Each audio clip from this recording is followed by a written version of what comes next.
5 scores! Rick Bond. We've decided to get ourselves back in the game again with our podcast. Rick Bond, Gary Madden. Probably the craziest story that you're ever going to hear about hockey. We're going to be coming back to you on a regular basis. You are listening to Squid and the Ultimate Leafs Fan. Hello, Canada and hockey fans of the United States and Newfoundland, and an extra big hello to Canadian servicemen overseas. Welcome, everyone, to episode 50 of the Squid and Ultimate Leaf Fan Show. I'm Mike Wilson, the Ultimate Leafs fan. Joining me, as always, my winger, Ricky Squid Vibe. Squid, how's things? Things are okay, Mike. Got the beard coming back in, I just thought, I'd change it up a little bit. The hair's growing out pretty long, so I had to put a ton of gel in it to make it look decent. The Brian Burke look. Yeah, but I would wear my tie properly. You just got to wear your tie. Yeah, exactly. Wear your tie properly.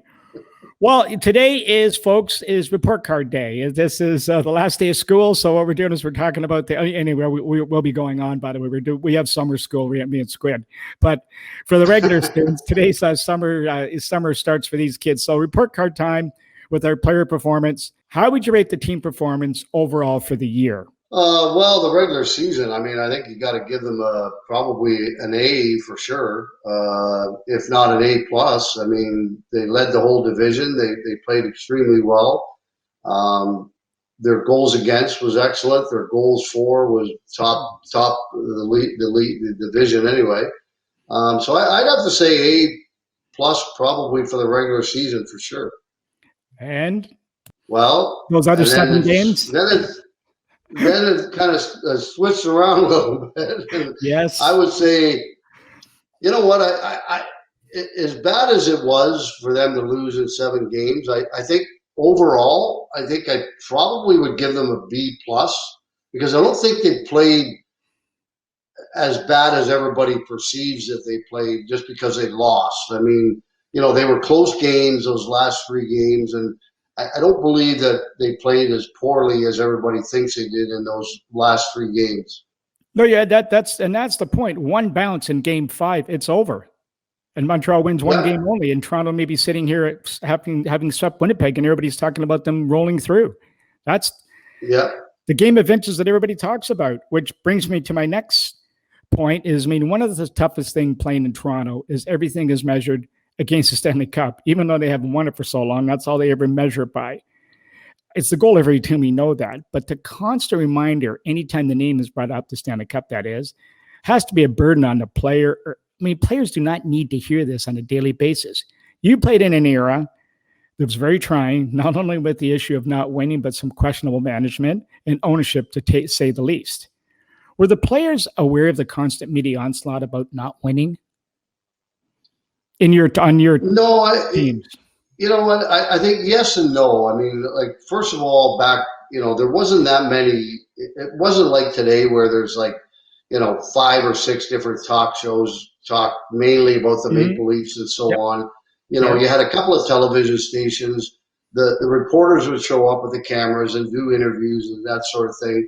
And then you had a few radio stations. But overall, the coverage was not like it is today. I didn't feel the pressure, to be quite honest with you. You go out, you do the best job you possibly can.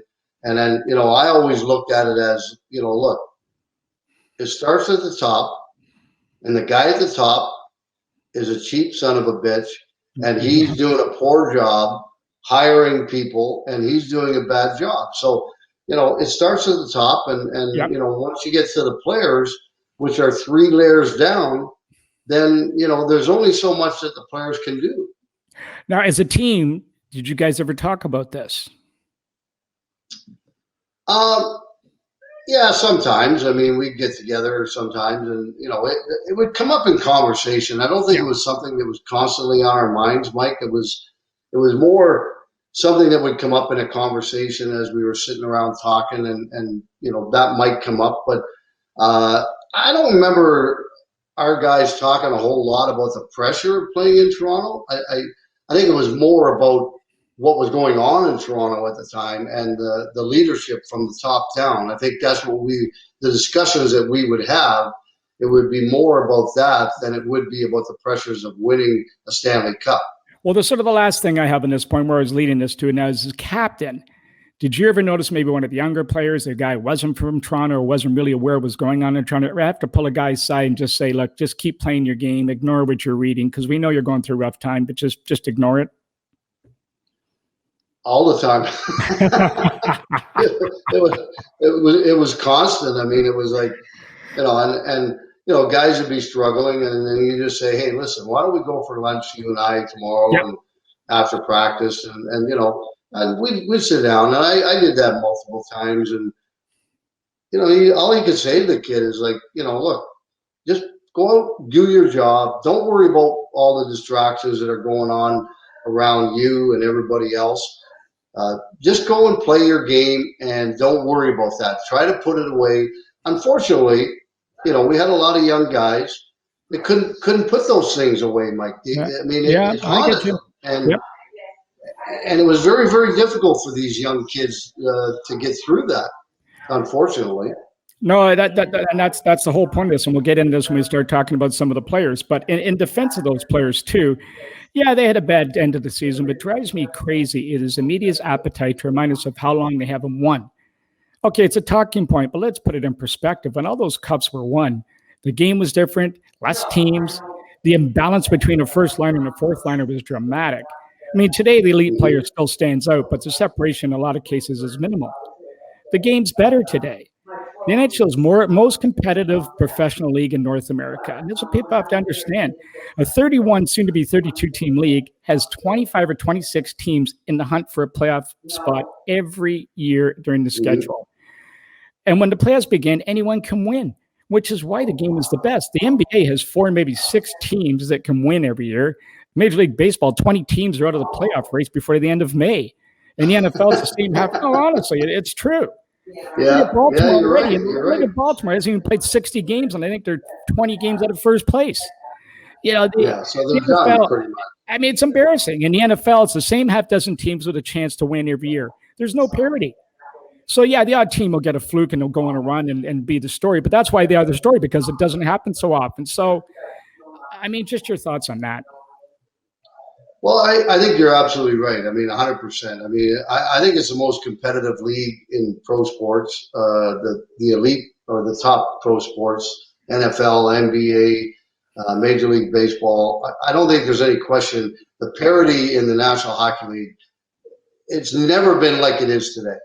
I mean, you got 31, like you said, 31, soon to be 32 teams, and probably 20 of those teams could win the Stanley Cup. I mean, that's how much parity there is in the National Hockey League today. And I mean, I don't think a lot of people understand that there's other good hockey teams out there. It's like they lose to Montreal. Montreal is not a bad hockey team. I mean, they're not terrible. They're not unbelievable, but they're good. And that is the same with, 20 other teams in the National Hockey League.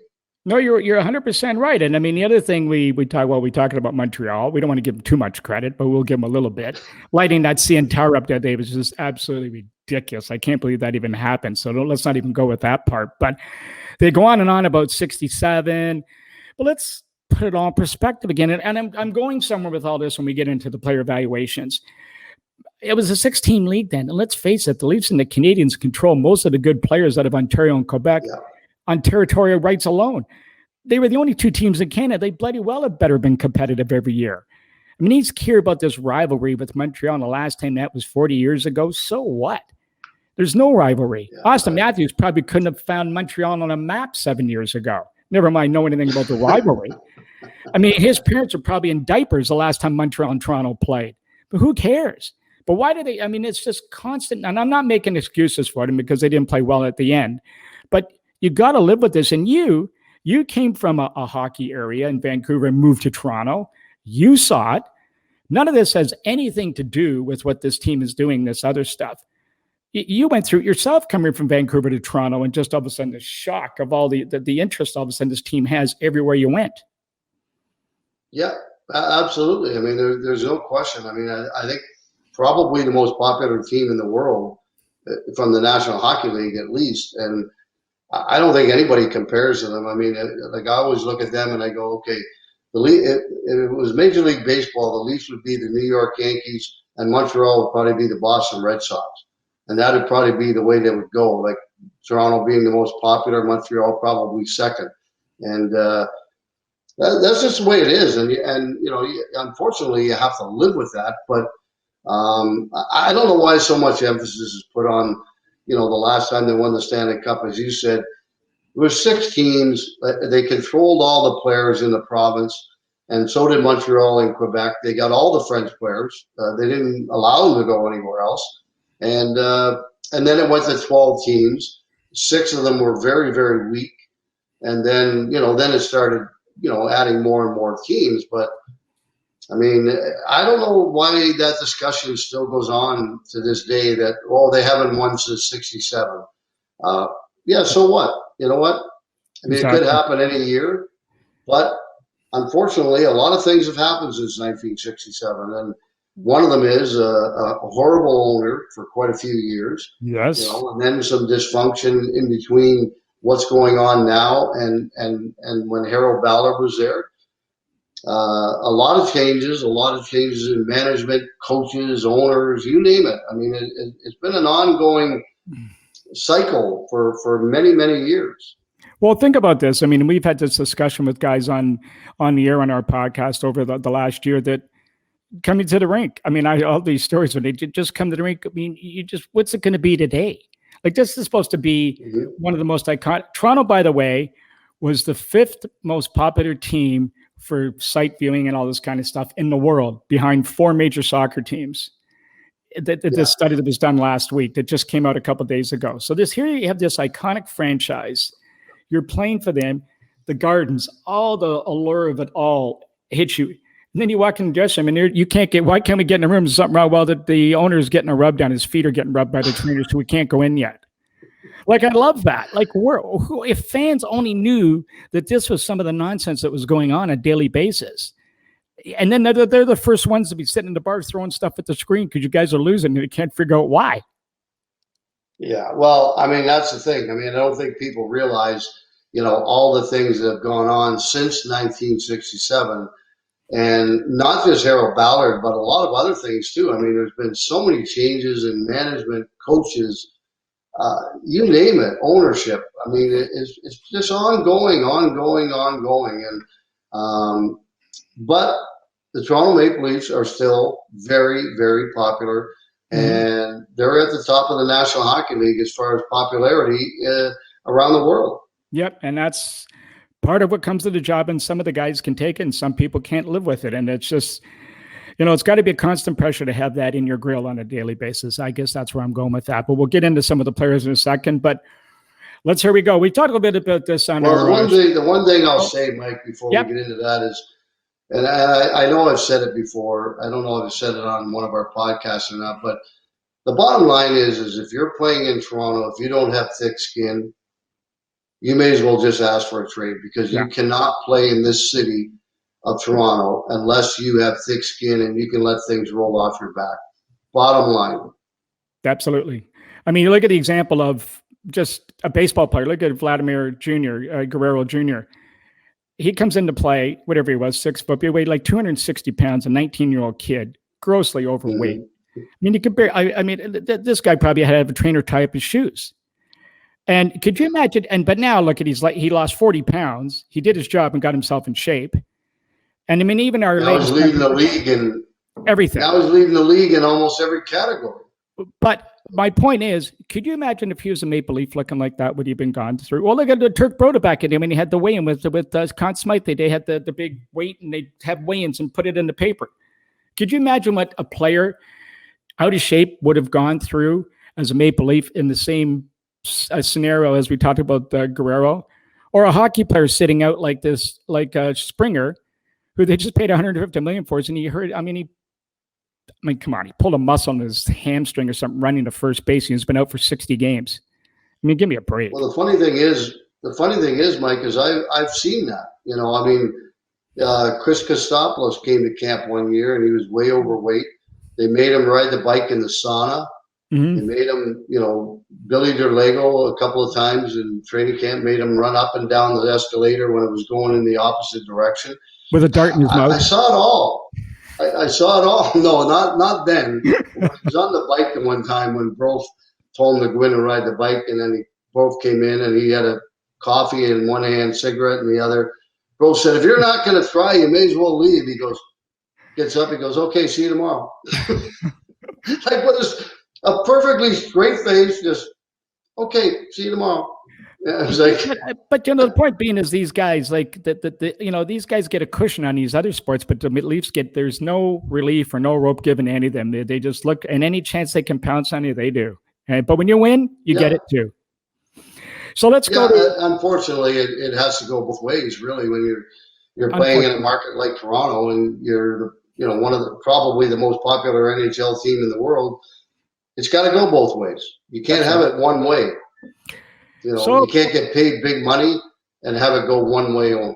So speaking of big money, let's talk about the big money we're making on our predictions and our evaluations here of the players. We'll see if we can earn our dough here, which isn't much, folks. Believe me. Where do you think if you give us a Mars bars, that'd be a bonus. Okay. Oh, absolutely. A Mars bar we would get. Yeah. Where do you think the biggest hole in the lineup is and needs addressing immediately? Let's start there. Well, I think a little bit more, and I'm trying to think of the word I want to use, but parity throughout the lineup. I think they just need a little bit more parity from the first line to the fourth line. Mm-hmm. There's such a disparity between the first and second lines and the fourth line. It's too far apart. It's way too far apart, and they need to close that gap a little bit so that fourth line is good enough to go out there and play, 10, 12, 14 minutes a game and put some, score some goals. I mean, you look at other teams that win Stanley Cups or go deep into the playoffs. That's what they have. Their first two lines are excellent. Their third and fourth lines are pretty damn good too. And, look no further than Tampa Bay. They are a great example of a team that has it throughout their entire lineup. And so I think parity from the first to the fourth line, I think, is paramount for the Toronto Maple Leafs. You can't stack everything up on one or two lines and expect to win.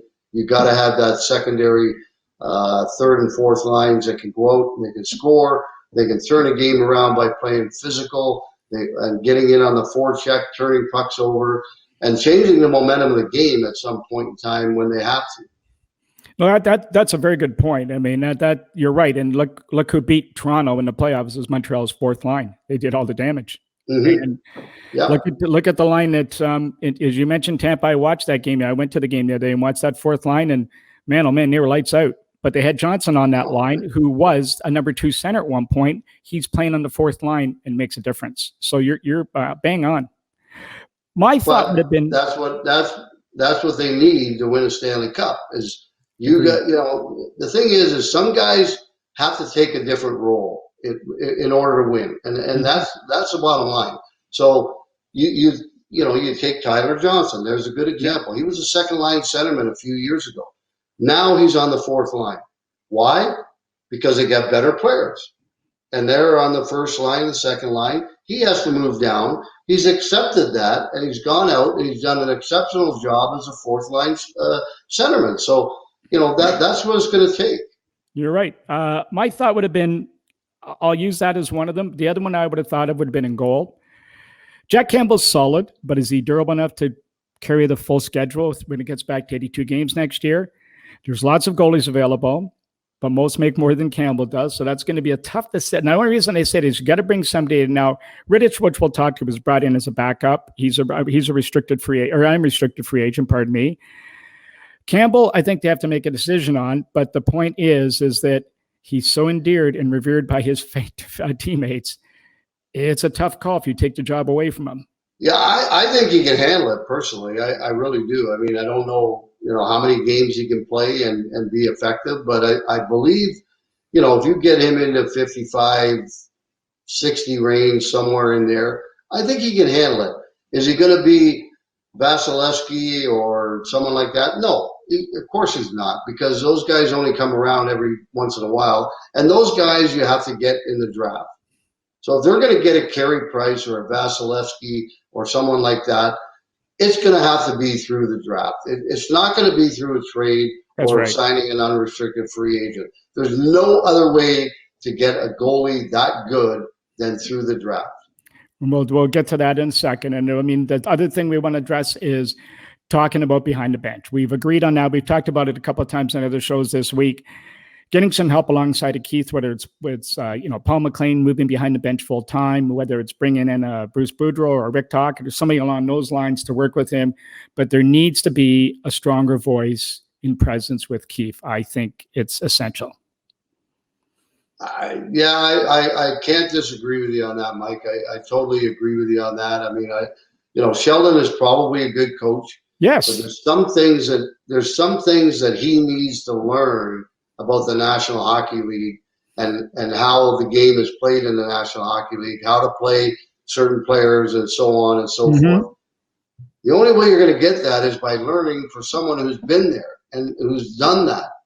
And so, like you said, the Bruce Boudreau or Rick Tocchet, or put Paul McLean behind the bench, it's no different than being a player. You learn from the guys that are the older players that have been around a while. Sheldon Keefe has not been a pro coach that long. So he needs someone to learn from. And, who better to learn from than a guy like Tocchet or a guy like Bruce Boudreau or even Paul McLean for that matter. No, I'm with you, because when you think about it, he stepped in from junior hockey to the Marlies. But look at the team he had. He had a plethora of ace players. Yeah. And, they never really challenged. I mean, it was not an easy job to maintain all that and keep everybody active. But he didn't have to really earn it like some of these other guys, like a Cooper, somebody who came from basically working their way down and working right up. He was handed a pretty good lineup to begin with. He steps into this lineup with looking down the bench and looking at some of those players, you think, oh my God, the embarrassment of riches here. So in fairness to him, it could be a little bit overwhelming trying to manage all of that. And that's where I'm coming from, not criticizing him as a coach, but just the experience. And this is maybe where that strong voice may come in and just lend a little bit more ease to the job. Yeah, I agree. I mean, I don't think Sheldon Keefe's a bad coach. I think he's a good coach. And I think he could be a better coach if, like you said, they bring someone like that in to help him learn a little bit more about what it's like to coach in the National Hockey League and what it's like to handle NHL players, on a regular basis, on a day-to-day basis. He doesn't have a whole lot of experience in that. Learning from someone else who does would probably help him immensely. So there's a couple of things we want to deal with on that front. The next issue they're going to have to deal with, and we'll get into it a little more when we get into the players, but the blue line with Riley up next year, it's going to have to be addressed sooner than later. You want to go run through the year without having him signed or unsigned, and what you're going to do with him. The bottom six also on top of Riley, a solid third line, I think, is also a must, but that's to your point that we've got to level off that imbalance between the top two lines and the bottom two lines. So it all starts right there, I would say. So one more thing before we get to the players, Squid. Give the listeners an idea of some of the things players go through when traded. I mean, it can be anything from just finding a place to live, schools, adapting to new teammates, selling your old place, but it's a little bit more challenging than people may give thought to. Well, it certainly was in my day, I can tell you that. I mean, first of all, you get traded when I did in 1980 and 87, you leave right away. You're gone. Your wife is left to sell the house, get the moving company, and do all those things on her own. And sometimes with a couple of kids. That's not easy. I mean, that's a very difficult thing to do. So you got to give them a lot of credit for being able to do that back in our day anyway. Now it's quite a bit different. But back in our day, too, we had some wonderful people in the league, players, their wives. So when you got traded and your wife would finally get to the city where you got traded, which could be 2 months, could be 3 months, then you had people that would help her find the schools and where to go and where to shop and all that kind of stuff. I remember going to Buffalo. We had Mike Foligno and his wife helped Joyce out immensely in Buffalo, finding everything and, helping her out I mean, we had help everywhere we went. And went to Chicago, was Dennis Savard and Mona. They helped her out, unbelievably. So back in those days, we had those people that would help you. Nowadays, you get a little bit more time to move. Like I remember, I think Ryan McDonough got traded from the Rangers to Tampa, Mm-hmm. and I don't think he got there for 2 weeks. They said, take your time, get your family settled, get your moving, whatever, and get down here whenever you can. And it's kind of like, it's so much different now than it was back then. Well, just an example. Years ago, I was out at the AMJ moving warehouse. He's a big supporter of the Maple Leafs. Everybody sees the AMJ move of the game. And he was also a big supporter of a lot of our events. So I was out there talking to him about a few things. And I see a stack of furniture on one of the big, areas that said coffee on it. And I said, I assume Paul. And he said, yeah. And I turned down another aisle. And I think I saw at least over the next couple hours, about a half a dozen sets of furniture with couches that all had coffee on it. And I said, Jesus, how many bloody couches does he need? And he said he moved around a lot, Mike. So Koff was another great supporter of our events. And I know you're at a couple with them. And so I used to tease him. And the next time I saw him, I said, holy geez, like what's without a couch? And he said, you interested in any chairs or couches, Mike? I got some for sale. So, I mean, this is the type of things that fans don't understand, that when these guys are moving, your whole life starts all over again. And we seem to forget that it's just not like picking your skates up, grabbing a couple cubes, jumping in a limo and heading to the airport. There's a little more involved. Well, I give you a great example from the best one that I can think of is when I got traded from Chicago to Buffalo. I got traded, first of all, my in-laws were in town because it was Christmas holidays. I got traded the day after Christmas. Yep. I was supposed to play in Buffalo that night, so I had to catch a 1:00 flight. Didn't get in time for the game because there was a big snowstorm. So my wife was left there. Her in-laws are there. She's pregnant. We have a 2-year-old. And I got to go to Buffalo right away. I don't see them until February 4th was the next time I saw them. And that was during the All-Star. Our All-Star game was always on a Tuesday. And I think we played in LA on a Saturday or a Sunday. I took the red eye to Chicago. We finished loading up the truck. And then off we went to Buffalo, and that was February 4th. And then we had to rent a house because the house that I had bought was not completed yet. Yeah. It wouldn't be completed until May. And, so those are the things that we went through back in those days. And a lot of it was left up to the wife. And like I said, sometimes, 2, 3, 4 kids. I mean, that's not easy, man. not easy at all. Well, I mean, another thing the listeners maybe share with the listeners, when you are summoned to the mountain, you've touched on this slightly and informed you're moving on. How does the conversation go? Is it you've been traded X, take this number, he's expecting your call, and that's it, and get out of the office?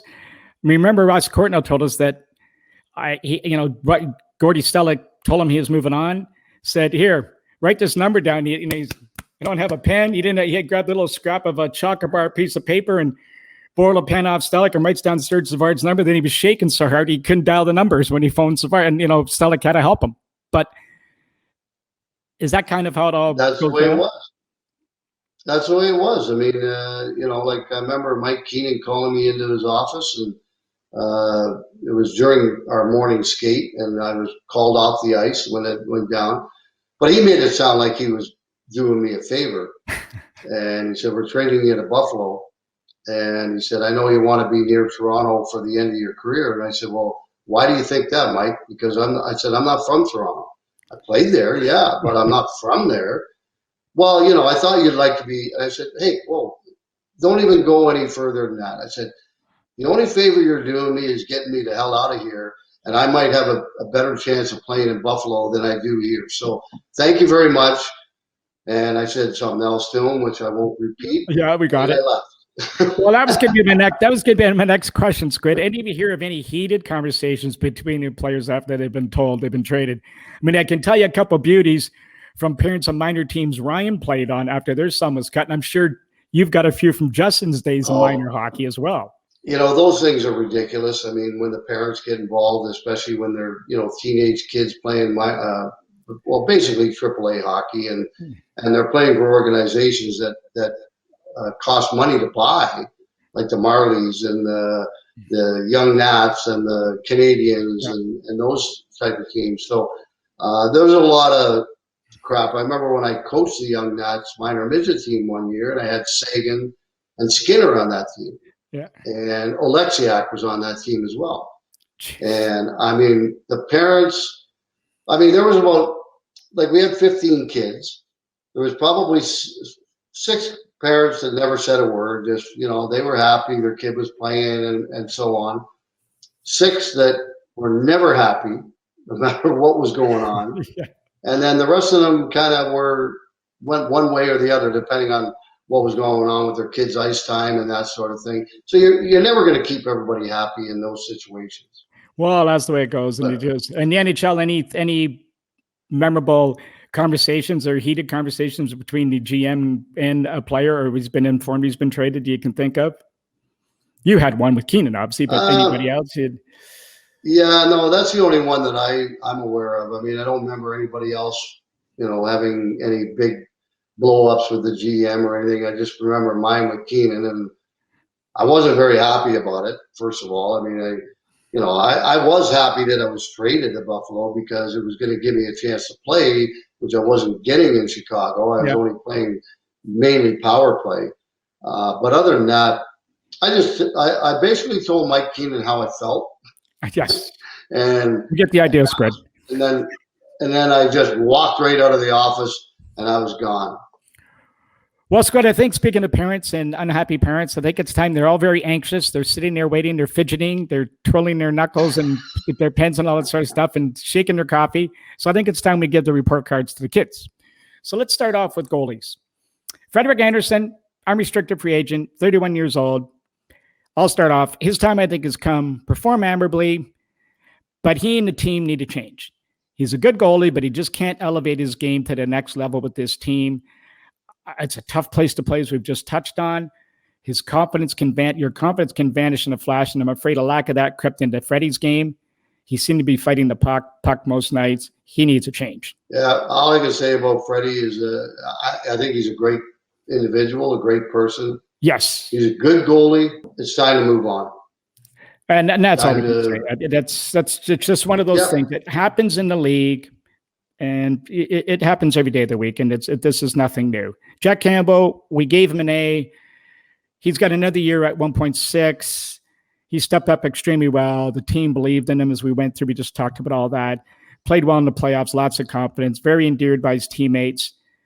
But you better be very careful who you bring in behind them or you bring with them, because, again, as you know, you experience the team chemistry can be very dangerous if you tamper with it.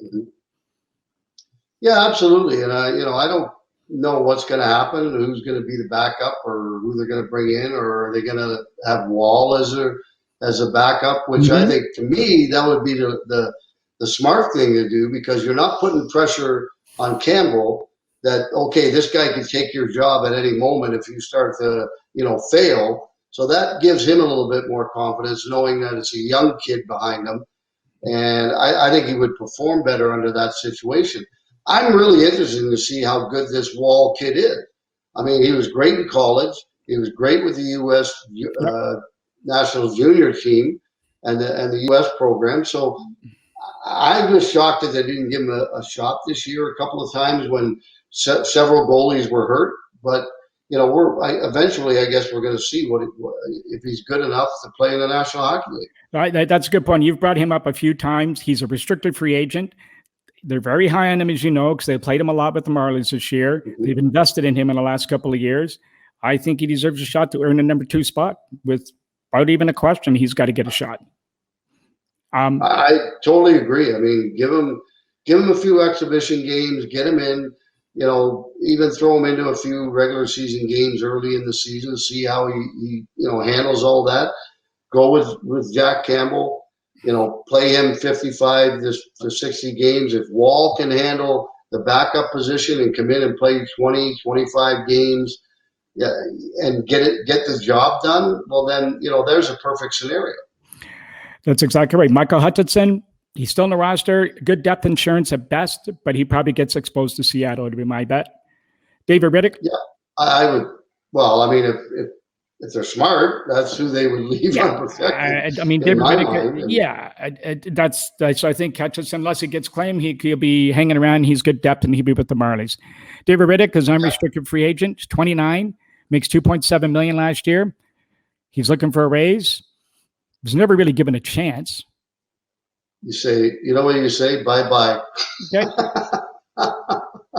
I'm sorry, but that's probably there's what no room for you here, David. And, we brought you in as a little insurance at the end of the year, but unfortunately, we don't have room for you.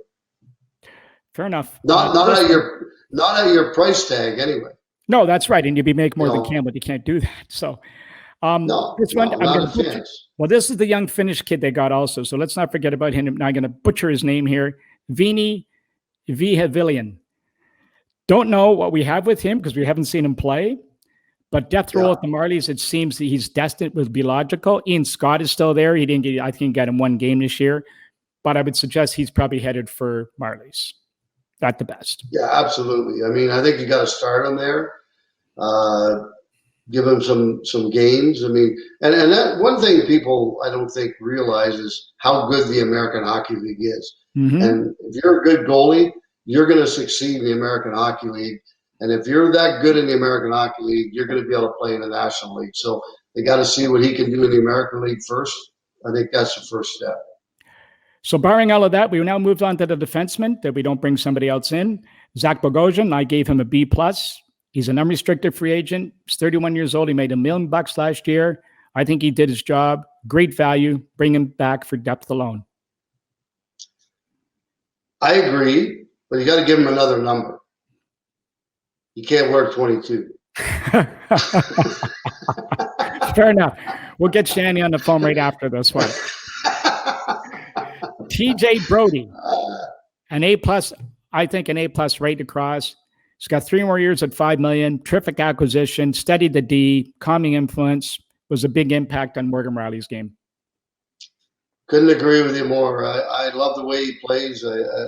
He's steady. He doesn't, make big mistakes. He just goes out and he does his job, and that's what I like about him. There's no fanfare with this guy. TJ Brody is just a quiet, stay at home, good, solid defenseman.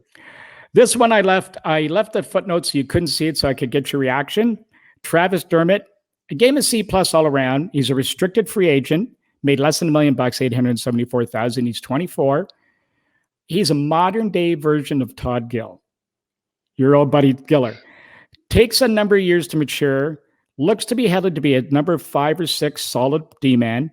He's affordable, so he's worth the investment if they don't lose it. Well, they can't lose him because he's a restricted free agent. He's a possible trade chip, but one knock, he's seen the flat line this season a little bit, but I think it was more to do with trying to stay in a lineup and not being given that confidence to play a little bit and excel his game. But other than that, I think Bogosian was a calming influence on him. But I think you got to stick with him. Yeah, I mean, well, unfortunately, they're probably not going to have a whole lot of choices. They're going to have to stick with some of these guys. And, that's correct. Either that or you find a trade partner that you get back a similar type player, hoping that perhaps he can come in and, be a little bit better. I mean, and, Travis gets a fresh start somewhere else. I'm not sure what you do, but unfortunately, they're in a position where they're going to have to keep most of their defense, the ones that aren't unrestricted. And, you got to also look at Bogosian. I mean, you bring him back, but there's going to be other teams that are going to be looking to sign him as well. And teams that have cap space that are willing to give him maybe a little bit more money. I agree 100%. And that brings us up to this next problem, which could be an exposure in the Seattle draft with Justin Hall, who was a B during the regular season, in my view, and a C in the playoffs. We got him for $2 million a year for the next 2 more years. He made big advancements year over year during the regular season. His confidence is growing. He's jumping into play terrifically. But postseason, you see him to take a step back, seem to panic with the puck a little more, hurrying his passes a little, getting caught up the ice, all traits he was growing out of from 3 seasons ago. So I was a little surprised at that. But I think if the coaches analyze a little closer in the game, Phil, I think it's a coachable moment for him that he was trying to do too much. and he just played within himself, like you always say in sports. I think he can round into that type of player that he was molded to be or molding to be, but he could be exposed in the draft, unfortunately, with being able to only protect 3 defensemen. Well, and that's the sad part about this draft coming up, is that he could legitimately get picked up by Seattle, because he was really coming into his own, and he was settling down, playing some good hockey this regular season. And like you're right. But I could say that about a few other guys on the Toronto Maple Leafs during the playoffs. That Montreal put a lot of pressure on. They put a lot of pressure on their V. No question. And, with your forwards all up in the neutral zone, sometimes as a defenseman, you're looking around and you're going, who the hell do I give the puck to? There's nobody around, and I think that's what happened to Hall and a couple of other defensemen on that team during the playoffs. Was they had no outlets, and it was very, very difficult on them, especially a young guy like Hall. Well, the next 2 guys I think we can sort of skip over a little bit. Jake Muzzin, 3 more years of 5.6, solid D, gives Leafs everything they need, physicality, moves the puck well, joins the rush well. He's just susceptible to injuries. That's the only concern. That's why you want to have that extra D just in case. And Morgan Riley, very cheap at $5 million. He's got 1 year left, as we all know. Terrific regular season. He's even better in the postseason. Has rounded into the top 4 D in the league. Toronto's got to find a way to keep him. If they can, they got to make a move.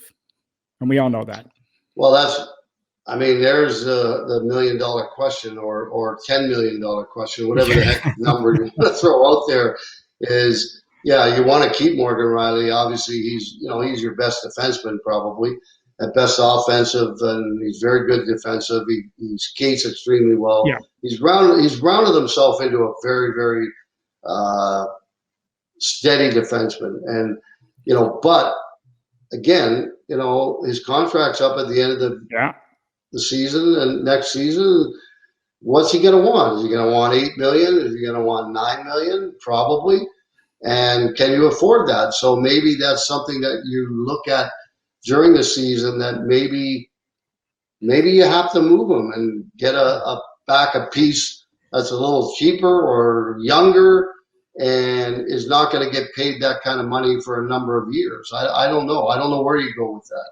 Well, we'll get to that in our summary, because that'll be maybe our conclusions of where they have to go moving forward from here. So there's a couple names we can throw at them.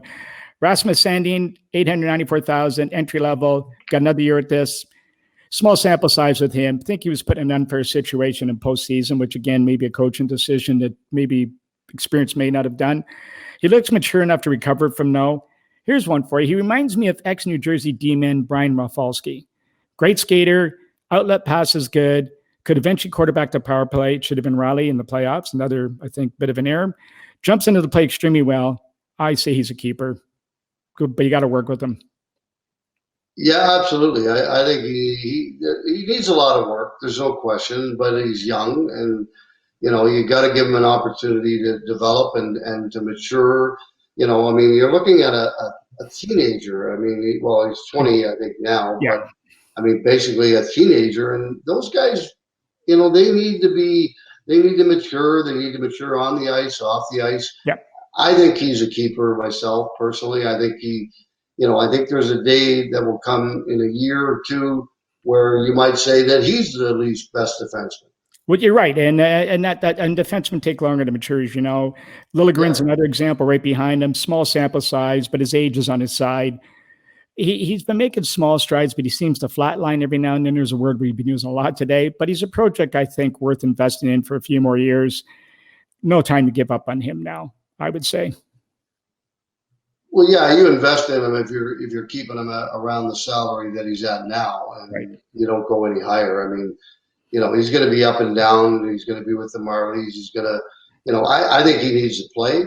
Personally, I think the more games he can play in the American Hockey League, and then when he's ready, you get him into the National League. But then you gotta nurture him too. Like if you're the coach of this team, you got to bring him in and put him in situations to succeed, not to fail. And that's very, very important. Same thing with Sandin. Same thing if they keep Dermott. Those guys need to succeed. They can't put them in the situations where they're going to fail, because if they do, then they're just going to lose all their confidence and they won't be able to play, period. Well, the next couple of guys, Ben Hutton, no real chance. I say he gets a PTO and bring him back. Let's see what he has. Mark Marinson, I would have said a depth player for the Marlies, but I just see he signed today with the Czech League, so he'll be gone. Callie Rosen, probably a Marley. There's a number of additionals that they picked up throughout the year, a couple of KHL players, a couple that are restricted free agents, Durazic and Nozin, Ribbons, all these guys, they'll probably all be given a shot at camp, but there's nothing really there unless there's a major change. So stepping into the forwards, the first one's pretty easy. Austin Matthews, I gave him an A+ during the regular season, a B+ in the playoffs.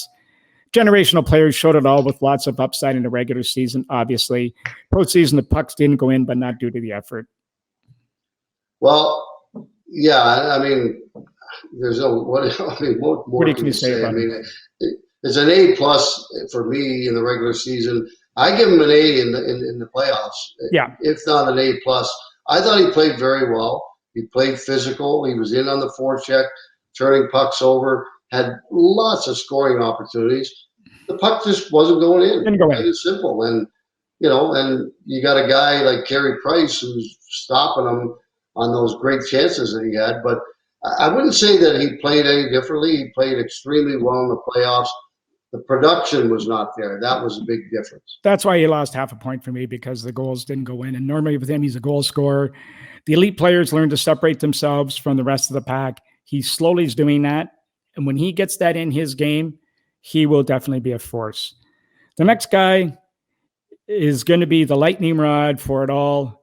And no, it's not Nylander yet. Mitch Marner, an A during the season. I gave him a C in the playoffs. This guy, this is going to be the talk of the whole offseason. Another one who dazzled during the season with breathtaking play. Postseason, we all know he was a bit tentative, looked like he was bracing to get hit, hung on to the puck too long. With 30 playoff games, a player of this level should not be playing like that. He hasn't been able to bring it, separate it, all those type of things. This is going to be management's toughest call with him. And here's a kid who's a great kid, wonderful teammate, loves to wear the sweater with pride. But I think he falls under that, what we talked about in the opening. This is what I was setting up for, was him. Is I think he wears that pressure of playing for this team that hasn't won for so long. And when it gets into the playoffs, it just ramps up even more. I think it affected his game the last 5 years, because where else would it go? I know the intensity level ramps up, but the pressure on this kid to perform, I think, just got to him. Yeah, I mean, through no fault of his own. It probably did, because he didn't look like the same player that we saw during the regular season. There's no question.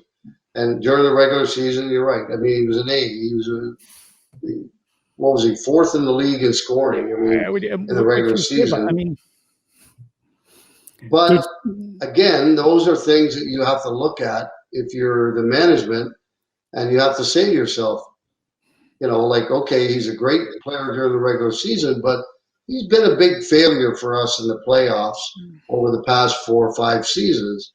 Do we keep him? Do we move him? What do we do with him? Or do we kind of bring in someone with a little more experience to maybe help him get through those problems that he's dealing with when it comes playoff time?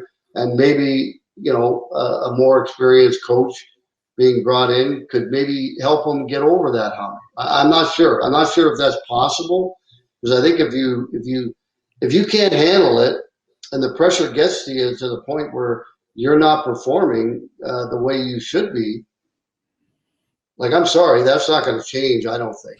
Well, here's the thing. This is management's problem. Because if he's making 6 or 6.7 or 6.5, we're not even having this conversation. All we do is hope that he'll grow his way out of this, because he's too good a player. But almost $11 million, that's tying up too much money, especially when you have no other money you can move around. They aren't afforded the luxury to sit and wait for him to grow into that role. So that's what makes it so much more difficult. And the next player up, Zach Hyman, who gets an AA, brings it every shift. They got to find a way to keep him. I mean, there's nothing else to be said. John Tavares, he's not going anywhere because of his contract, but he showed true grit. They got to get him proper wingers to play with. And you saw his game change when he got with Galchenyuk, who I'd like to bring back from another spot. Time is becoming against us, so I'm rushing through this a little bit. But William Nylander, I want to get to. we've talked all about him. This is not a William Nylander bashing. It's just this kid. He scores goals, but he doesn't offer much else. And it's just as simple as that. His unwillingness to take a hit hurt John Tavares when he played with him until he put him with somebody stronger on the other side. No coincidence JT started scoring when that all happened. He's an enigma. He can score, can win games, but he won't win championships with players that play it that type of way he does. It's as simple as that. I agree with you 100%. I've never liked the way he plays in the playoffs and even in the regular season for that matter. I mean, you get a little bit more room in the regular season. There's more penalties called, so you get more power play time and your production goes up. But come playoff time, when you're spraying snow all over the place and stopping because you don't want to get hit, you can't win. No. And that brings us to this thing there. So we asked this question earlier in our show. Would you rather have Zach Hyman with 20 goals in his game or Nylander with 30 in his game? I mean, during the season, I'd like to have both. I'd like to have 5 Zach Hyman. No kidding. Because then I could spread them out all over the four lines, and then I think we'd be more balanced. But and I guess that was a word I was probably looking for a little bit earlier, was more balance between the fourth and the first line, which they don't have. I mean, the fourth line and the first line, there's so much imbalance between them. But yeah, give me 5 Zach Hymans, and I think we got a better chance to win. I think Galchenyuk's earned himself a spot as a tryout again. He rounded his game in. He is an unrestricted free agent, pardon me. He only made $1 million. Leafs could lose him.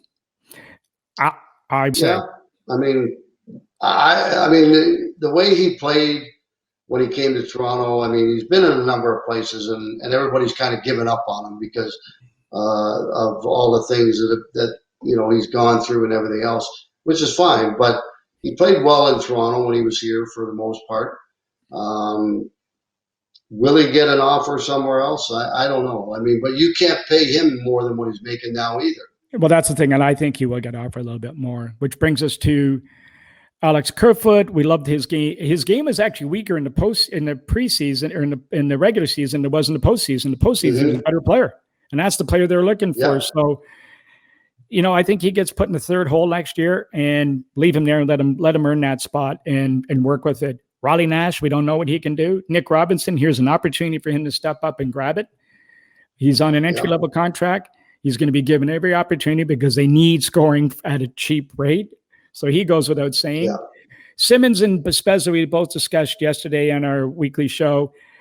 Simmons, maybe time to let him go. He just seemed to fade the end here. I think we bring Spezza back for another shot. Just what he brings. He's got some life left in him. A lot of that has to do with money, too. I mean, Simmons was 1.5, I believe, and Spezza was 700. Yeah. You bring him back because Jason played pretty good in the playoffs. Simmons, you let go because $1.5 million. If you got to pay him that much, I'm sorry, but that's too much money for a guy that's doing what he's doing on the ice. I couldn't agree more. I mean, and then coming to Joe Thornton, they took a shot. It didn't work. Move on. A lot of their extra forwards there, we won't know until camp comes along what some of these guys would do. The other thing to remember too, Mike, is that we don't know what the heck they have in the AHL because they didn't really have a season this year. Yeah, I think they played like 30-some games, no playoffs, no nothing. So there could be a couple of diamonds in the rough sitting with the Toronto Marlies that could come in and make the Toronto Maple Leafs and make them a little bit of a better team. So, that's another thing to look at is that, there could be a couple of good possibilities there. Well, we've gone through the coaches and we know we've agreed that, Sheldon should be given a little bit of experience working with him. We want to get to Brendan Shannon. We believe that we've talked about this already, that, does he believe in Dubas's plan or not? Coming to Kyle Dubas, does he still believe in the blueprint working as it is? Does he have the right guy conveying the message behind the bench? All those things we talked about. But really, reality is, if you think about it, we've talked about this, and it's his Moneyball moment. And the other thing he should do is I think he should invite Messiah Jury to lunch and have him walk through his motivation to fire the coach of the year, which was Dwayne Casey, then trade one of the most popular players in franchise history, and DeMar Rosen, for a guy who played 9 games the year before, Kawhi Leonard. And we know the rest of the story. Similar story coming up now with Seth Jones having an off year, contract coming up. You've got a coach that team won the division, locked up all kinds of points. I'd suggest that he pay for that lunch sooner than later and make it a learning moment. Well, if I was him, I certainly would do that, Mike. You're absolutely right. And, but I truly believe that Kyle 100% believes in his speed and skill type of concept. And, I mean, that's great. I mean, because, fast, skilled players are hard to find, but you need a mixture of different types of players in order to win Stanley Cups. And, you look at the teams that are still playing. A good example is the New York Islanders. There's Lou Lamoriello goes out, gets Palmieri and Zajac. Palmieri's got 7 goals, and they're off to the 3rd round now. So there's what a good general manager does: picks up players that are playoff type players and inserts them into their lineup. We didn't have that. So, where do you go from here? Do you change the way you think your team should be built? I certainly don't think you should go all speed and skill, because you need a little bit of everything. But, I mean, the Toronto Maple Leafs up front are pretty good. But again, you got 4 guys that are carrying $40-some million of an $81.5 million salary cap. That doesn't work. Well, Plain and simple. It brings us to the denominator of all of this. I'm showing off my math skills from school. The Rogers and Bell. They care about eyeballs, period. We discussed this yesterday as well, too. How long do they allow this to go on? They've got some splaining to do regarding next season. I mean, the window isn't going to be open forever. It's been 5 years with these players, with the core group. It's 3 years under Dubas's rule, 2 under this coach. Do they do an about face and disagree? The key is whether Cal and Brennan are left to steer the ship or not, or whether the plan is a go. We do have to remember these guys, as I said before, these guys read balance sheets, not score sheets, when you're dealing with the suits who are making these decisions now. So they've got to be, their patience has got to be wearing out. And, my worry is they make a rash decision the wrong way and get involved. Yeah. Well, let me throw something at you, Mike, because over the years, when you think back and you look back to especially the 80s, and okay, so it got so bad where the fans were throwing sweaters on the ice, wearing bags on their head. Then it got a little bit better for a little bit while. Then it got bad again, and then they started throwing sweaters on the ice, wearing bags over their head. Is that where we're headed? Think about it. I mean, Rogers and Bell are not going to be very happy if that happens. And if they don't soon start winning in the playoffs, that could easily come back into Toronto and in the fan base. And we don't want that. The players don't want that. And I'm pretty damn sure that the owners don't want that either. No, that's a very good point. And remember, corporations, beer companies do not like to be associated with losers. And teams that lose are not what you want on your resume or under your umbrella of holdings. They don't like that. And, that hurts them right. They want these on the screen, and that's all they care about. And that's, we keep saying that, but people have to realize that. They don't care how many Mitch Marner sweaters they sell or Austin Matthews sweaters they sell. If their record numbers, they couldn't care less. What they want is those guys looking at those sweaters through a screen. Yeah, absolutely. And you know what? I mean, this has been good to evaluate everything. And, we don't want to make it sound like we're, throwing everybody under the bus or anything. I mean, not at all. They've done a pretty good job, Mike, overall. Absolutely agree. But there's another step to take, and they got to take that step. And maybe that means trading away a high salary, very popular player for what they need in order to win in the playoffs. That is a summary, and everybody is aware of that. And that's a decision that greater minds than us are going to have to make in the next few weeks. And they're having those discussions right now. No, and we're not here to knock them. We're just here to evaluate and what we saw. Listen, the team is very good. They're close, but sometimes Close is only good in hand grenades and horseshoes. Horseshoes. Yep, absolutely. So, I couldn't agree with you more. Yes, sir. And on that note, folks, we'd like to bid you very well day. Thanks for watching us. We're on YouTube. We're on 365sportscast.com, as you know. So look for us there. We're on all your favorite podcast networks. We are doing a weekly show now, Monday and Wednesdays at 6:30, a little 10-minute, sort of like a little grapevine type thing, only with Squid and I, Squidvine. So anyway, we're doing that Mondays and Wednesdays. Look for us there, and we'll talk to you guys next week. Our guest next week will be ex-Leaf Todd Warner. Thanks for watching, everyone.